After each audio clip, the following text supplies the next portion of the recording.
তবে ওরা কি চায় ওই অনুযায়ী আমরা কি করব, পড়াবো। তবেই তো শিক্ষক আমার দিকে তাকিয়ে থাকবে, ছাত্ররা আমার দিকে তাকিয়ে থাকবে। কথা বুঝছেন আমার? সারা জীবনে জলসা করে কোনো উপকার হবে না ভাই। কালকে যেখানে ছিলাম 61তম জলসা। আমি বলেছি 12 বছর যদি খালি একটা কুকুর পোষা যায়, কুকুরকে যা হুকুম করবো তাই শুনবে, কিন্তু 61 বছরে মাইক ম্যান অন্তত তাহাজ্জুদ পড়ার কথা ছিল।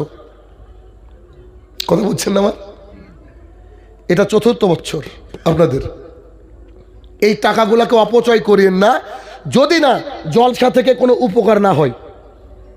মসজিদের উন্নতি গল্প আপনার দরকার, এই প্যান্ডেল ইত্যাদি করতে খুব কম হলো 60-70 হাজার খরচ। মানুষের দ্বারে দ্বারে গিয়ে বলেন জলসা করার দরকার নাই, টাকা দেন, ওইগুলা দিয়ে মসজিদ সারবো, কি হবে না? হবে। তবে জলসাতে উপকার আছে, কিন্তু আপনাদেরকে সিলেকশন করতে হবে, বুঝতে হবে। কেন? এখানে যে বসে কথা বলবে তার কথার মধ্যে যদি কোরআন এবং সুন্নাহ বহির্ভূত কিছু থাকে, এমন কিছু কথা থাকবে যে সায়েন্সের বাইরে, বিজ্ঞানের বাইরে, কোরআনের বাইরে, তাহলে ওখানে মানুষ দেখে হাসবে। যেমন আজকে ওড়না নাই এরকম মানুষের সংখ্যা, মহিলাদের সংখ্যা বেশি।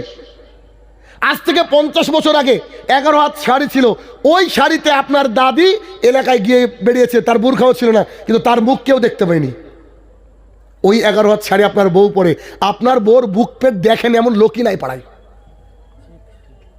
11.5 হাতে আছে। মানুষের মানবতা নষ্ট হয়ে গেছে। আপনার আমার সন্তান একটা মহিলাকে দেখছে jeans pant and T shirt, সে যাচ্ছে, ও যেতে যেতে দেখতে দেখতে অভ্যস্ত হয়ে যাবে, এটাকে হারাম বলে আর মনে হবে না। তার মানে জলসার মঞ্চটা একদিনে হয়নি ভাই আমার। এই জলসা থেকে শিক্ষিত মানুষ নিশ্চয় একসময় আসতো। আবু বাক্কারের উপরে শিক্ষিত কে ছিল? ওসমানের উপরে শিক্ষিত কে ছিল? আলী রাদিয়াল্লাহু তাআলার উপরে শিক্ষিত কে ছিল? তিনারা শিক্ষিত মানুষের জলসা শুনেছেন, মুহাম্মদ রাসূলুল্লাহ সাল্লাল্লাহু আলাইহি সাল্লাম। কিন্তু আজকে একসময় শিক্ষিত মানুষ হয়তো এসেছিল, কিন্তু তাদের খোরাক তারা পায়নি, খোরাক পায়নি। আমার কথাগুলো একটু কঠিন কঠিন হয়, যদিও আজকে কঠিন কথা বলার মন মস্তিষ্ক নাই, তারপরে একটু বলি আপনাকে। দেখেন তো, বারা ইবনে আযাব রাদিয়াল্লাহু তাআলা আনহু বলেন, আমি যতক্ষণ বক্তৃতা দেবো 1 কোটি টাকা, একটা বক্তৃতার দাম, গোটা বক্তৃতা নয়, একটা কথার দাম।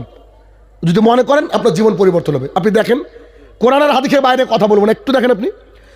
বারা ইবনে আযাব রাদিয়াল্লাহু তাআলা আনহু বলেন, আমরা রাসূলুল্লাহ সাল্লাল্লাহু আলাইহি সাল্লামের সঙ্গে একটা জানাজায় গেলাম, আনসারী ভাইয়ের জানাজা। আমরা যখন ওইখানে পৌঁছালাম, দেখলাম কবর খননের কাজ তখনও চলছে। যিনি কবর খুঁড়ছেন, কোদাল মারছেন, মাটি সাইডে রাখছেন। রাসূলুল্লাহ সাল্লাল্লাহু আলাইহি সাল্লাম বসে পড়লেন একেবারে কবরের পাশে, আমরাও তার পাশে বসে পড়লাম। আমরা এমনভাবে বসেছিলাম, বারা ইবনে আযাব বলছেন রাদিয়াল্লাহু তাআলা আনহু, তিনি বলেন আমরা এমনভাবে বসে পড়লাম, আমরা যেন এক একটা গাছের গুড়ি বুঝেন কি? এটা গাছ এতদূর কেটে দিয়েছেন, এমনি বসে আছে, পড়ে আছে, এটা হচ্ছে গাছের গুড়ি। আচ্ছা, গাছের গুড়ির উপরে কি পাখি বসতে গিয়ে পাখি কোনো টেনশন করে? কিন্তু আমার আপনার উপরে কোনোদিন পাখি বসেছে? পাখি জানে যে মানুষ ওর ক্যাপাসিটি আছে ধরার। বারা ইবনে আযাব রাদিয়াল্লাহু তাআলা আনহু বলেন, আমরা এমনভাবে বসেছিলাম আমাদের মাথার উপরে যেন পাখি বসেছিল। কতটা সাইলেন্ট তারা ছিলেন। পাখি বুঝতে পারেনি যে এরা মানুষ, তারা কি বুঝেছে? পাখি গাছ। কেন? কারণ গোরস্থানে গেলে কোনো মৃত ব্যাপার সংবাদ শুনলে, তাদের কথা শুনলে আমাদের মুসলমানের হাত পা অসাড় হয়ে আসা উচিত। যদি আমাদের পাশ থাকে ভেতরে, যদি আমরা জানি যে কুল্লু নাফসিন যায়কাতুল মউত, এই শব্দটা যদি আমরা জানি, তাহলে আমরা যখন কারোর মৃত্যু সংবাদ শুনবো, আমাদের দেহটা কি হবে? অসাড় হয়ে বসে যাবে। এখনো আপনার কথা বলিনি, একটু বুঝেন। বারা ইবনে আযাব রাদিয়াল্লাহু তাআলা আনহু বলেন, রাসূলুল্লাহ সাল্লাল্লাহু আলাইহি সাল্লামের হাতে একটা কিছু ছিল, তিনি মাটির দিকে দাগ টানছিলেন। এরকম করতে করতে চট করে তিনি আমাদের দিকে মাথা তুলে বলছেন, সাহাবীরা। জি আল্লাহর রাসূল বলেন, কবরে প্রচুর ফিতনা, কবরে ভয়াবহ পরীক্ষা, কবর একটা ডেঞ্জারাস জোন। আমাকে জান্নাত দেখানো হয়েছে, জাহান্নাম দেখানো হয়েছে। কবরের মতো ভীতিকর জায়গা আমি দেখিনি সাহাবীরা। ও আমার সাহাবীরা, তোমরা কবরের আযাব থেকে আল্লাহর কাছে পানা চাও। সাহাবায়ে কেরাম জোরে চিৎকার দিয়ে বলতে লাগলেন, হে আমার প্রতিপালক, হে আমাদের প্রতিপালক, আপনি আমাদেরকে কবরে আযাব থেকে বাঁচান। এভাবে আমরা সবাই বলতে লাগলাম। আমরা রাসূলুল্লাহ সাল্লাল্লাহু আলাইহি ওয়াসাল্লামের দিকে তাকিয়ে দেখলাম তার চোখ দিয়ে পানি ঝরে, দাড়ি মোবারক ভিজে, কবরের মাটি ভিজছে। রসুলের কি চাচা ছিল নাকি ওইটা? কোনো ভাই, কোনো বন্ধু? একজন সাহাবী তার জানাজায় গিয়েছেন। কে কাঁদছেন?